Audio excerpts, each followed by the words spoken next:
بسم اللہ الرحمن الرحیم۔ معزز سامعین و ناظرین، السلام علیکم۔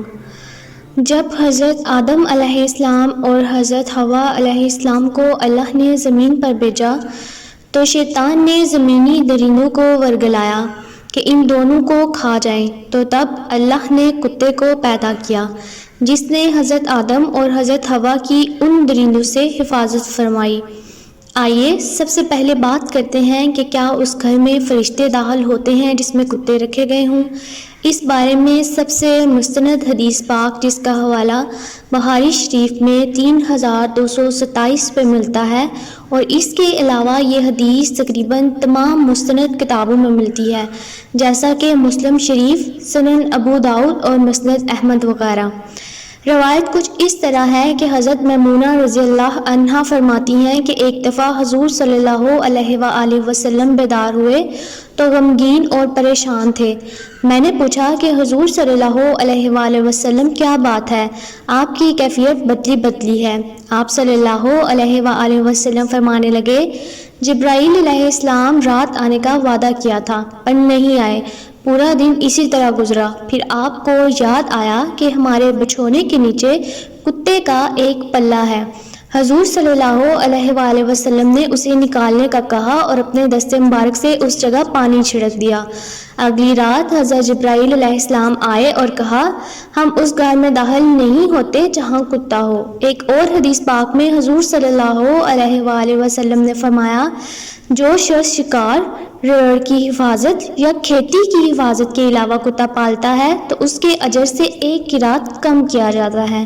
ثابت ہوا کہ گھر میں فرشتوں کے داخل نہ ہونے، برتن ناپاک کرنے اور دوسری بہت سی وجوہات پر کتا گھر میں رکھنے سے منع کیا گیا ہے، لیکن صرف 3 صورتوں میں رکھا جا سکتا ہے: شکار، کھیتی اور مویشیوں کے لیے۔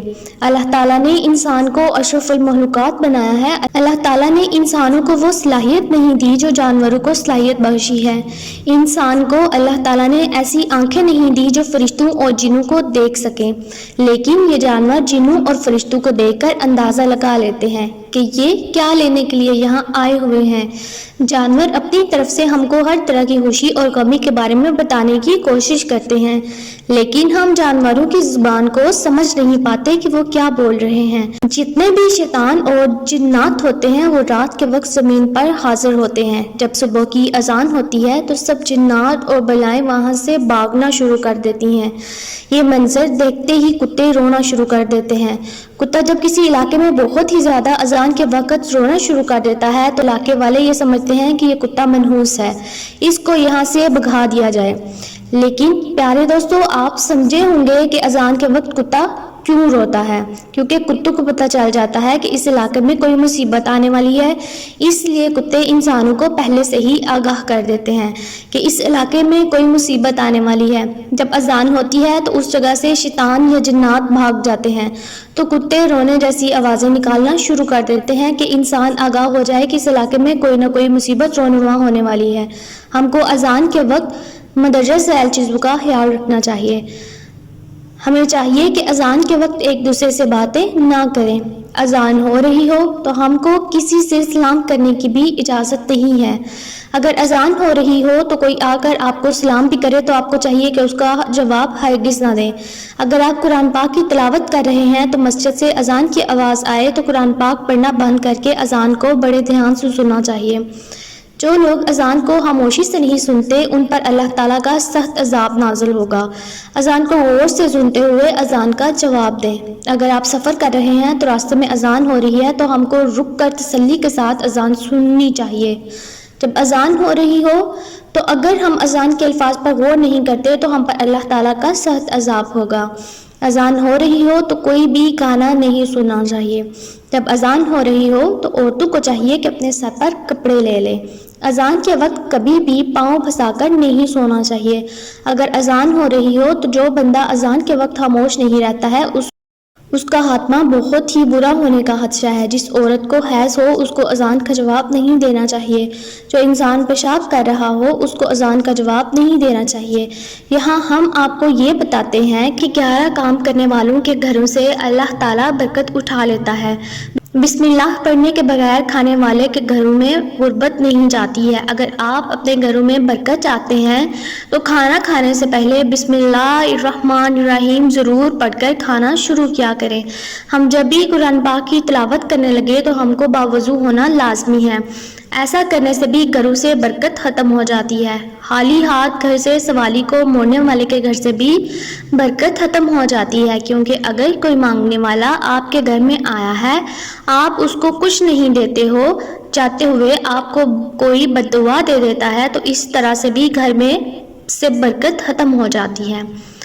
اسی لوگ مہمان کے گھر آنے پر ناراض ہوتے ہیں۔ اسلام میں مہمان کا مرتبہ بہت ہی بلند ہے۔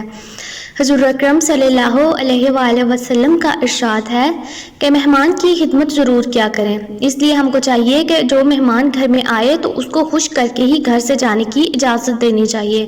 جو کوئی اپنے گھر سے مہمان کو ناراض کر کے واپس بھیجتا ہے تو ان کے گھروں سے بھی برکت ختم ہو جاتی ہے۔ جو بچے والدین کے ساتھ بدتمیزی کرتے ہیں ان کے گھروں میں بھی سکون نہیں ہوتا، ان کے گھروں میں بھی برکت ختم ہو جاتی ہے۔ ایسے گھر تباہ و برباد ہو جاتے ہیں۔ آپ کو چاہیے کہ اپنے والدین کے ساتھ کبھی بھی بدتمیزی نہ کریں۔ آپ کو چاہیے کہ اپنے والدین کو ہمیشہ خوش رکھیں۔ یہ بات یاد رکھیں کہ والدین کی دعا اور بد دعا خدا کے ہاں بہت ہی جلد قبول ہو جاتی ہے۔ جو لوگ فضول خرچی کرتے ہیں یعنی کہ اپنی آمدنی سے زیادہ خرچ کرتے ہیں ان کے گھروں سے بھی برکت ختم ہو جاتی ہے۔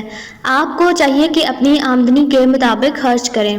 اگر آپ اپنی آمدنی سے زیادہ خرچ کرتے ہیں تو آپ بہت ہی جلد غربت کا شکار ہو جائیں گے۔ اللہ تعالیٰ بھی فضول خرچی کرنے والوں کو پسند نہیں کرتا ہے۔ جو لوگ صبح گئے تک سوتے رہتے ہیں ان کے گھروں میں بھی رزق کی کمی ہو جاتی ہے۔ اگر آپ چاہتے ہیں کہ آپ کے گھروں میں برکت ہو تو آپ کو چاہیے کہ صبح سویرے اٹھیں، فجر کی نماز ادا کریں، قرآن پاک کی تلاوت کریں۔ اگر آپ اپنی زندگی کا یہ معمول بنا لیتے ہیں تو آپ کے گھر میں بہت ہی برکتیں نازل ہوں گی۔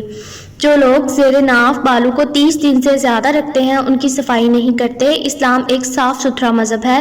اگر آپ 40 دنوں سے زیادہ اپنے زیر ناف بالوں کو صاف نہیں کرتے تو خدا ایسے بندوں سے سخت ناراض ہوتا ہے۔ ایسے گھروں سے بھی خدا برکت ختم کر دیتا ہے۔ جو ماں باپ اپنی اولاد کو ہر وقت سختی کرتے رہتے ہیں، اولاد کو گالیاں دیتے رہتے ہیں، ان کے گھروں سے بھی برکت ختم ہو جاتی ہے۔ جس گھر میں اولاد کو گالیاں دی جاتی ہیں خدا ایسے گھروں سے بھی برکت ختم کر دیتا ہے۔ جو لوگ مغرب اور عشاء کے درمیانی وقت میں سوتے ہیں، اللہ تعالیٰ کا ارشاد ہے کہ مغرب اور عشاء کے درمیان وقت میں مت سویا کرو۔ اگر آپ اپنے گھر میں برکت اور رحمتیں چاہتے ہو تو آپ کو کبھی بھی مغرب اور عشاء کی نماز کے وقت نہیں سونا چاہیے۔ گھر میں قرآن پاک کی تلاوت نہ کرنے کی وجہ سے بھی برکت ختم ہو جاتی ہے۔ جن گھروں میں قرآن پاک کی تلاوت نہ ہوتی ہو خدا ایسے گھر والوں کو ناپسند کرتا ہے۔ ویڈیو پسند آئی ہو تو کائنڈلی ویڈیو کو لائک کریں اور شیئر کریں اور چینل کو سبسکرائب کریں۔ ملیں گے انشاءاللہ نیکسٹ ویڈیو میں۔ اللہ